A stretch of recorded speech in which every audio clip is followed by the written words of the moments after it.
This program is brought to you by Rogers Xfinity, connecting you to more of what you love. Visit Rogers.com for more details.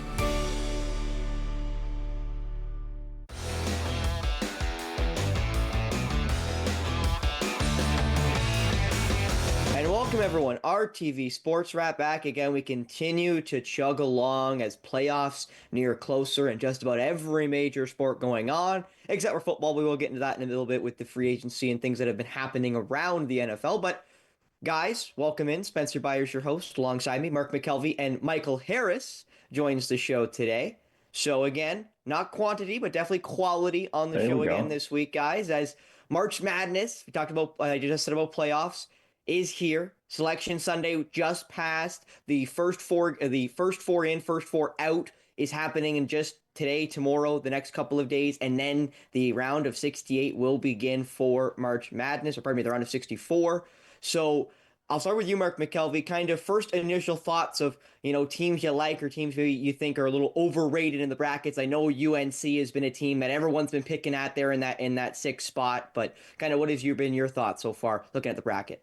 Yeah, I think it's something that we started to see a little more in college basketball over the last few seasons, I guess, is that there is a bit of parity and your national championship contenders, it's a little more widespread than it was there for a few years where you had just your powerhouses that would be the talk of the entire tournament going into it. Now we know anything can happen. That's why they call it March Madness, and you can have those Cinderella runs, and it just seems to be becoming more obvious as of late, or I should say more consistent as of late, that you do have one of those lower seeds that goes on the big run. There's not a lot separating these teams. The one thing that stood out to me, though, was the dominance of the SEC and how many schools they got in and ranked very high. They've got 2 1 seeds in Auburn and Florida. You go on to the 2 seeds, and Alabama and Tennessee are in the mix. So your top 4 teams out of the SEC are a 1 or a 2 seed. Not to mention, I think Kentucky, my Wildcats, they're a 3. They play Troy in the first round. So the one thing I'm wondering is the SEC this good? Is it as good as all the hype?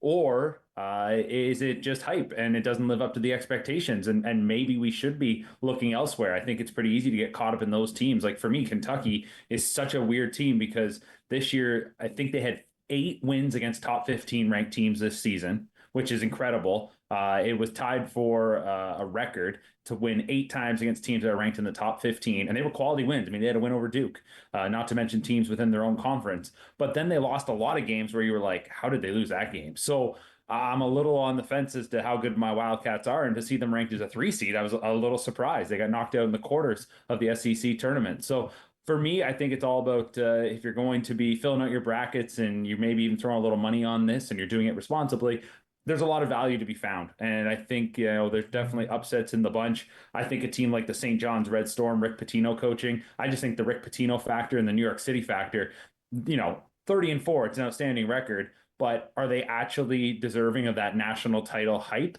They're 25-1, but they're a 2 seed. I'm not so sure. I think we got to start to look maybe a little further down, unless I'm wrong, and these powerhouses are just that good. Well, you mentioned that, Mark. I think it was 15 schools out of the SEC went into the NCAA tournament, which, again, as you mentioned, is an insane number. That's, again, to mention that it's the super conferences now with the college football alignment, which is why all these teams have moved, like USC and UCLA joining the Big Ten, and then Oklahoma and Texas joining the SEC. So because of those big moves, it's made these conferences better as just brands as well as competition. So that's kind of where I agree with you, where it's going to be interesting to see how those mega conference teams now compete against the other teams, because it's almost ironing, strengthening iron, you could say. But I also would argue that it's also you're playing the best teams consistently, so it takes a lot out of you.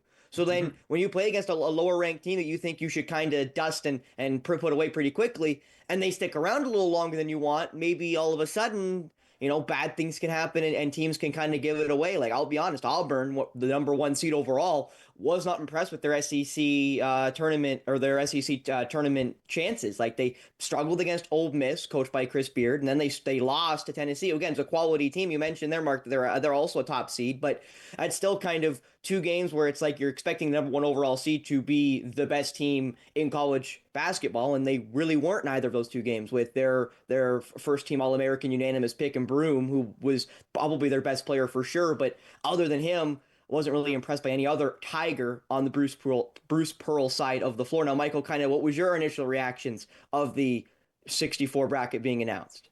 Yeah, like again, when you get to the teams that are playing off to still get in and the bottom teams, there's always lots of chatter there. But really, in the end, it is about the top teams. And is Cooper Flag completely healthy? Right. We saw him miss games at the conference tournament with the ankle, and Duke still was successful. And Mark, I'm going to go back to one of the first things that you mentioned about the parity. And with players really now like a Cooper Flag only staying 1 year at university, it's not allowing the Dukes to have the best player this year and then the best recruit next year and have 3 years of having the best recruiting class and therefore dominating for a stretch of time. And I'm not sure if that's good or bad. It's just the way it's become. But, I actually don't think it helps on the other end in the NBA. I don't think we have as mature players coming to the NBA, and then they're not as ready when they get there. But I really think it is Duke's tournament. Can Cooper Flag, run the table and live up to kind of his billing, right, and win this championship? But I'm keeping an eye on Houston, Canadian Emmanuel Sharp, right? Houston's a #1 seed, and I don't pay much attention to college basketball during the season. But then we get here, and even Ryan Nemhart for Gonzaga, his brother Andrew with the Pacers and the Canadian national team. So there's some really good Canadians to watch in this tournament. And like I said, can Emmanuel Sharp's #1 seed at Houston, can they make a run to the Final Four and maybe do something special and give us Canadian basketball fans something to latch onto? Yeah, it'll be interesting to see kind of who shows themselves to be the best team as the tournament goes on. Obviously, UConn Huskies have been that team. They're actually still in the tournament. I believe they're an 8 seed currently. They really struggled in Big East play this year for Coach Hurley, but obviously they're still a dangerous team. They've won 2 straight national championships with a couple of guys that are still looming. Alex Caravan's kind of the big one to me that was on last year's team that is a starter on this year's team with Liam McNeely, their top 10 recruit from last year's ESPN top 100 recruits coming into this season. So interesting teams all around. I'm going to start with you, Michael. You mentioned Duke, obviously Cooper Flag. He is the X factor. The Duke has told the selection committee that he will be available, that he will be ready to play whoever on Thursday when this tournament actually starts. So I guess kind of who do you think is the team that will be the national champion? As hard as it's going to be to pick out of 64, who do you think is the team to win it all? Well, I am going with Duke, and I don't know if it seems like I guess, Auburn is rated higher than them, but I am going to go with Duke. I think in the current state of college basketball, because you're not building teams with your best players over 3 and 4 years, I think it comes down to who has the best player, which is so often the case in sports. And again, if Cooper Flag can hang in there physically, which again, sprained ankle, all athletes go through that when you're playing these sports. With some time in between, you should be fine. So I think it's Duke in the end that's going to be holding that trophy. Well, I know Mark McKelvey, you're hoping the Wildcats do something magical, but who do you pick to be the national champion by the end of March Madness? Younger me would have just said, yeah, Kentucky's going to win it all. They need a lot to go their way to get the job done. I certainly hope that they do get there under first-year head coach Mark Pope, who I think's done a fantastic job considering he didn't even have a team in July when he took over. He had to do a ton of recruiting, and thankfully there's the transfer portal, and he put together a pretty veteran team, which probably helps them. That's probably why they won a lot of those games against those top 15 ranked teams. But speaking of experience, I'm going to go with another one of those top seeds, but I'm going to go with Houston. And it just feels like it's every year now they are right in the hunt, and they had a fantastic season going 30-4. And, you look over the last 5 years, I think they've gone to an Elite Eight, a Final Four, and they seem to always get into that second and third round. And again, they've just been playing lights out basketball. Their offense is real strong. They put up a lot of points in that Big 12. And I think they only lost 1 game since November. So I'm going to go with Houston. Big fan of Coach Sampson and the program he runs with the Cougars. I'm looking up and down. I haven't made my bracket yet. I'm kind of waiting, trying to make some decisions in my head of teams I like and teams I don't really like. Because as Mark McKelvey, you mentioned, the transfer portal makes everything so much more wide open with guys being able to move and basically, like in pro sports, kind of just move and flow to new teams as they see fit. Because of that, it's so hard to look at teams and go, well, that guy's from that team last year and that guy's from that team last year. Like, for example, guys, the Michigan Wolverines, their best player was from a FAU in Vladislav Golden, and their head coach is Dusty May, the former FAU coach who went to the Final Four just 2 years ago as a 13 seed. So Are they a team that could do it? Obviously, I mentioned UConn. You guys mentioned, of course, Duke with Cooper Flegg and how good they're going to be with, second year head coach John Shire. There's so many stories and so many teams that I think are really interesting. I'm going to pick one in the same Houston bracket, and I'm going to pick them because I love their coach, Kevin Painter, and I love their team. Braden Smith was a first-team All-American for a reason. I'm going to take the Purdue Boilermakers. They just lost Zach Edey. People are going to see them as a team that's going to fall and maybe collapse early. Kaufman Wren, pardon me, their top forward has been spectacular for them this year. Braden Smith is a first-team All-American for a reason. He's one of the best passers in all of college basketball.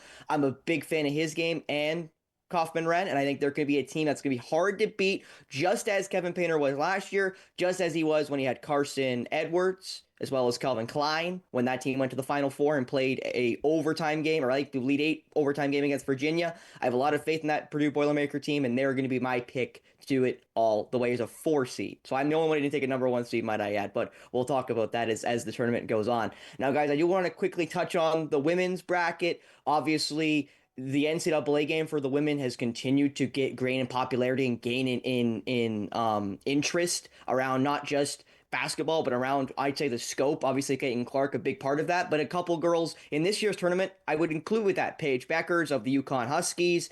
They're a top-tier team. Obviously, the USC Trojans with Juju Watkins. They're a top-tier program. South Carolina losing their first home game and their first games in over 2 years. They're obviously a top-tier team as well with Chloe Kitts, pardon me. So a lot of teams to kind of pick out. I'll go start with you, Mark McKelvey. Is there anyone that you're kind of interested in or paying attention to as the NCAA tournament for the women's near closer? Well, UConn's supremacy in the women's game has just, they've done how long? We're going back here as far as I can remember. Basically, every year they were just a powerhouse, and this season they're a 2 seed. So I just circling on them. And as you mentioned, Beckers, she's outstanding. And how about the fact they are the biggest favorite in their opening round game? A couple of the games don't have spreads yet because of play-in games, so those 1 seeds are waiting. But as a 2 seed against Arkansas State, 44.5-point favorites for that first game coming up on Saturday. So I'm going to roll with the Huskies. What about you, Michael? Kind of looking at the women's bracket. Well, I go again. I'm going to go back to kind of picking out some Canadians. Silas Swords from Sudbury plays for Michigan. They're coming into the tournament playing well, having a good season. Sudbury is kind of a sneaky basketball town. Laurentian University is a powerhouse for Canadian university basketball. They've got the Sudbury Five there, playing in the semi-pro basketball. And so out of Sudbury to Michigan. So it'd be nice to see her go on a bit of a run and kind of build up that Canadian women's basketball. But I don't know how you bet against UConn. They're just so strong. Again, best women's player in the NCAA, probably going to lead that team to victory.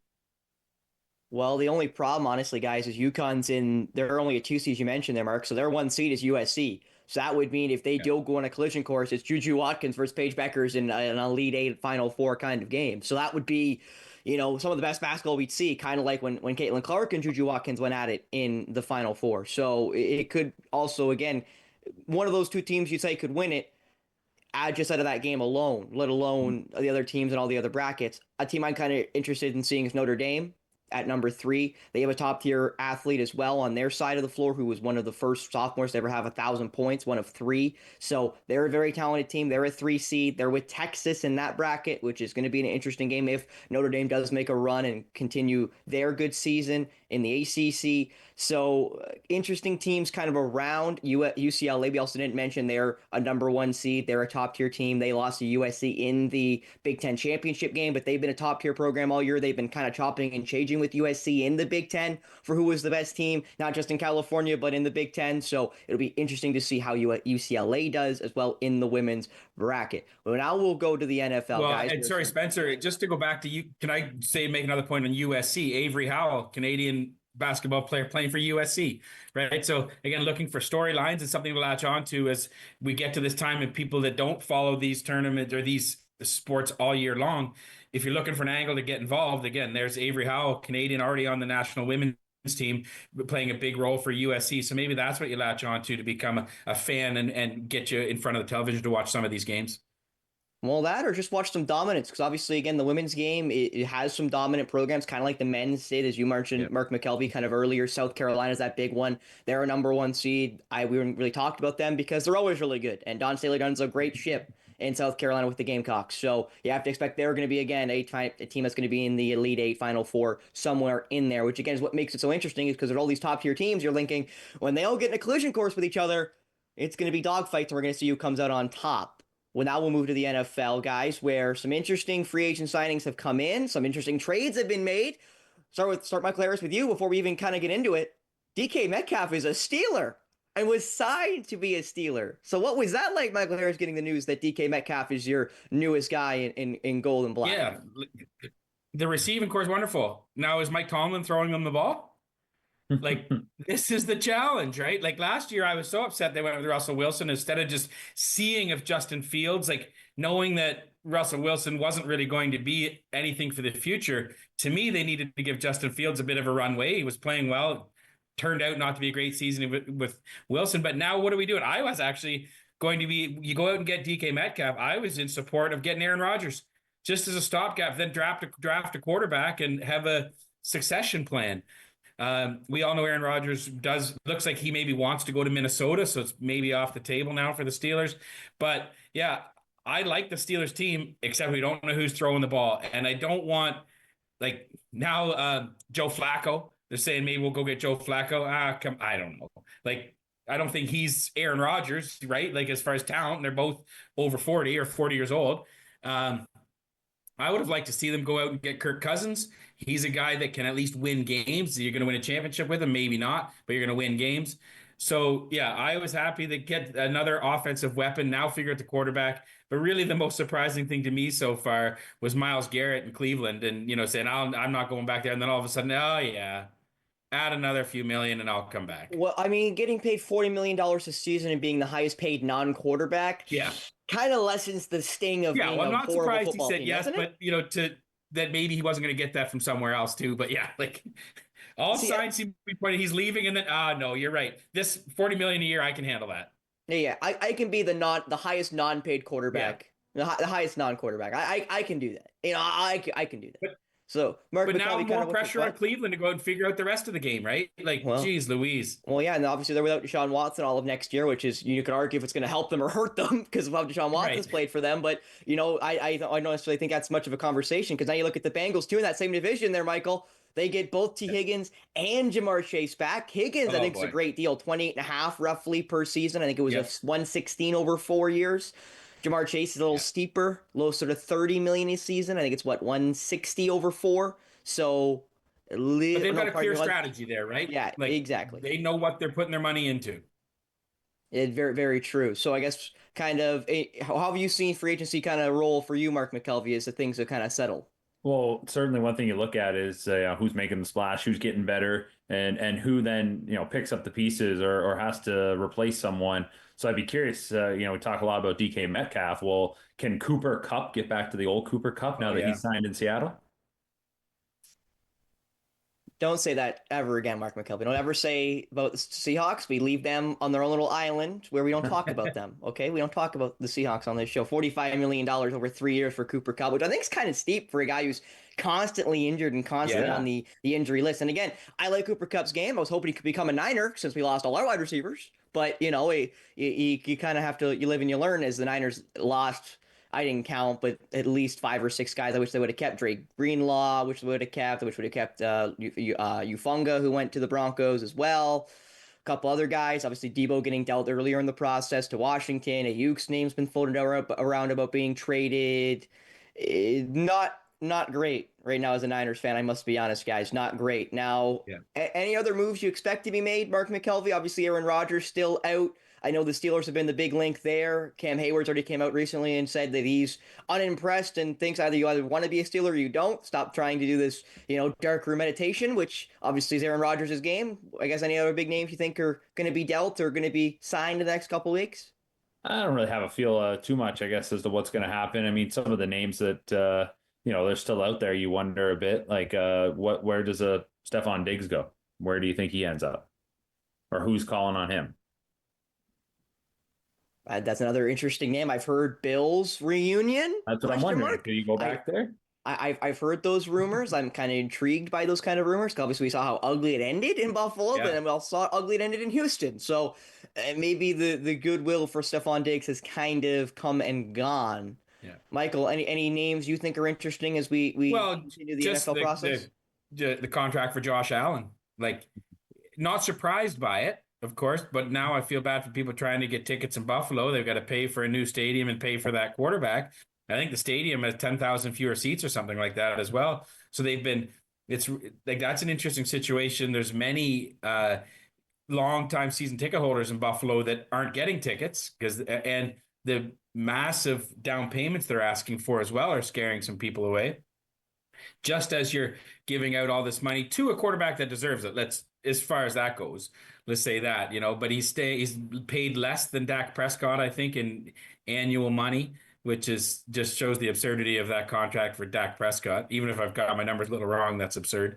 So I always like to watch that show in Dallas. Can Dak Prescott stay healthy for a whole season and try to live up to his contract? But shocking money just as much as it is. But if a quarterback that's up for contract deserves it, it is Josh Allen. Well, guys, when we move off and go into the OHL, there's one name I forgot to mention, and I can't believe it slipped my mind, guys. The new starting quarterback for your Pittsburgh Steelers, Mason Rudolph, 2-year deal with the Pittsburgh Steelers. He'll be the day one starter, won't he, Michael? Won't he? The former Steelers draft pick, might I add. Was it him that swung his helmet at Myles Garrett a couple Yes, of it years was. ago? Yes, it was. There It we was go. him and Myles Garrett who had the sword fight with helmets. Yeah, I like that commitment to competitiveness. So hey, if that's where we got to go, whatever. Well, we'll move to the OHL, guys, and obviously as Attack fans, there's not much more you could ask for. 3 games left, a 3-3 upcoming this weekend, and my prediction is by Saturday, by the time they play Guelph, going into that Guelph game, we'll know what the Attack need to do, if it's a win or what the landscape will look like, and that's kind of the game I'm holding all my hope on, is that third and 3 games, but the home game against Guelph. I'll start with you, Michael. Kind of from that fan perspective, we're in that beautiful G-Man Cares jersey. Yeah. Kind of what is your feeling going into those last 3 games? Yeah, and this is an Ethan Kindry jersey signed, so I'll take it to school tomorrow and get a picture with him to put up on the display. You've seen some jerseys will hang behind me, but downstairs when I have my display set up. And we know the Webster family, and Jeffrey Webster was a friend of my kids, so I was happy to support that charity and the work that family's doing. Yeah, I mean, the watch right now, of course, is can Pierce Bowie get 2 or 3 more goals, tie or surpass the record, right? That's what I'm watching. He's just had such a remarkable second half of the season. Like, I think there was room in people's judgment the first half of the season, and I know we talked about on our show, what is Pierce Bowie going to turn into? And then they get rid of Sam McHugh, and it creates a spot for him on the top line, and he's done nothing but amaze, quite honestly, right? His power play goals, his one-timers down on one knee, his creativity. So that's what I'm watching for. And of course, let's get into those playoffs and get the owners at least 2 home gates for the playoffs. We want that. But man, London is good. I don't know if anybody's going to be able to touch London. Brantford maybe, but I just think London is on a roll and they're going to be tough to stop. That's where you kind of feel bad for the Eastern Conference. Their mark is you see 4 teams fighting for that top spot in the East, and then you kind of think, well, yeah, but do they have a chance of beating London in the final when they eventually get there, just as Oshawa didn't last year? That's, again, no offense to Oshawa. Yeah. They're a very good hockey team last year and this year, but London just seems to be a cut above. They are, and that's why I think for this weekend battle that's coming up for the Owen Sound Attack, that 3-3, it's not just as important as making the playoffs, but getting into that 7 seed. They're 1 point back going into the weekend against the Sioux Greyhounds. The Sioux Greyhounds were 7th at 56. Owen Sound Sarnia tied at 55 points. Getting that 7 seed and facing the Windsor Spitfires, it's not much easier. They're a powerhouse, and they've got that dynamic duo up front in Greentree and Protoss. Joey Costanzo is an outstanding netminder, but I think from what we saw with the Attack against the Knights this year, anybody would take the Spits over the Knights. And I truly think the Attack, even just from that mental side of the game, will go into that one with a chip on their shoulder and with something to prove and put up a really good fight. I think they'll put up a fight against the London Knights, but to Mike's point, I think they're just going to keep running over everybody. Will London, who have the luxury of just sitting players over this final week to have everybody healthy and 100% going into the playoffs. But looking at the final 3 games for the Owen Sound Attack, Barrie, you would think this should be an easier one because Barrie has already locked up the division, but technically they still have a chance to win the Eastern Conference outright and get that 1 seed. The only way to do it for them, though, is to win their final 2 games. So it starts with Owen Sound on Thursday. So it's not an easy one Thursday for Owen Sound. Then Friday's against the Kitchener Rangers. That's one where I still feel like Kitchener, again, could just be in a bit of a lull because they're locked at that 3 seed. And then it comes down to the game against Guelph. I'm a believer the Attack need to get 3 points to at least secure themselves a play-in game at worst if there's a tie for that 8th spot. But I think 3 points gets you in. They're just going to have to find a way. And that's what it comes down to. And that's been a good model for this team this year, is to find a way. And they've done that really well. So looking at the Sioux Greyhounds schedule, what they've got left, they've got a Sudbury Wolves team who's in a battle to try and hold on to 6 coming up on Wednesday night. Sioux and Sarnia play each other the final day of the regular season. I think the Attack are just hoping they're not sweating it out on that final day. That's something like a 3-point game between Sarnia and the Sioux on that Sunday gets both those teams in and knocks Owen Sound out. That would just be a heartbreaker. So I think it's important for this team, not just like what Michael said about the business aspect, which is huge, but for this young group just to taste playoff hockey. Well, I also think that, and you and I, Mark, talked about it on the Bear Tracker Weekly podcast just a couple weeks ago about the play-in game, how interesting that would be just for the fans and be able to get a win before obviously then having to play London in the first round. But the one thing I forgot to mention on the podcast, Mark, was it's also a young coaching staff. Getting them playoff experience as a head coach for Scott Ray, obviously formerly of North Bay, and then the assistants there, I think is very important. And I think that that's something that we don't necessarily talk about as important as maybe the athletes getting that experience, because obviously as coaches, they have playoff experience as either athletes or as coaches. But I think that in this situation with these guys, I think it is just as important that Scott Ray and his coaching staff also get that experience of being in the playoffs and being against maybe a team like London or Windsor where, obviously they're top tier programs for a reason, and they're going to be both trying to get to at least the Western Conference Finals and then figuring out who's the best team in the West.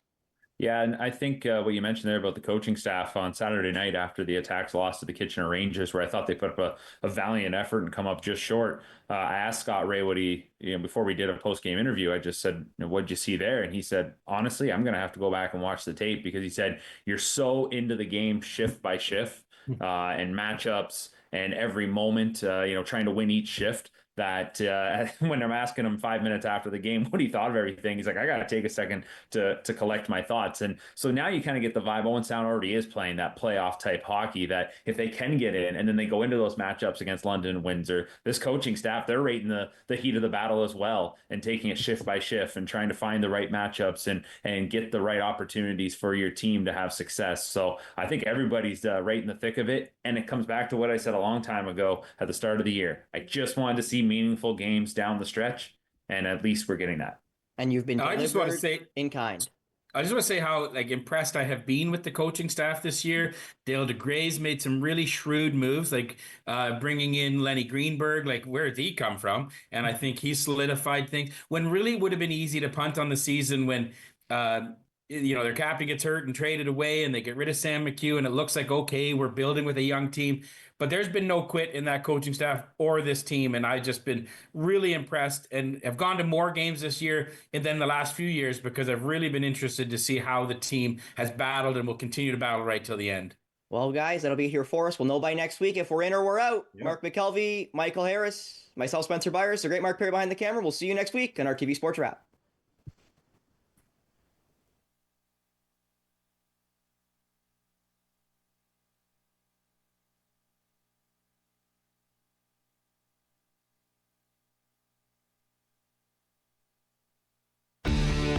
Connect with us by visiting our website or email us at comments@rogerstv.com.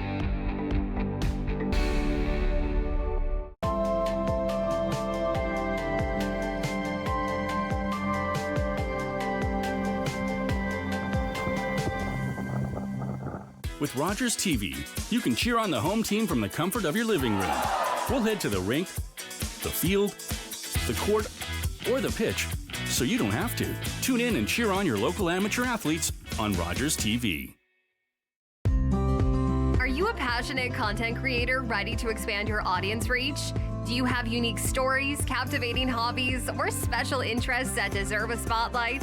Rogers TV is here to amplify your voice within the community. We offer you the platform to broadcast your content to a wider audience.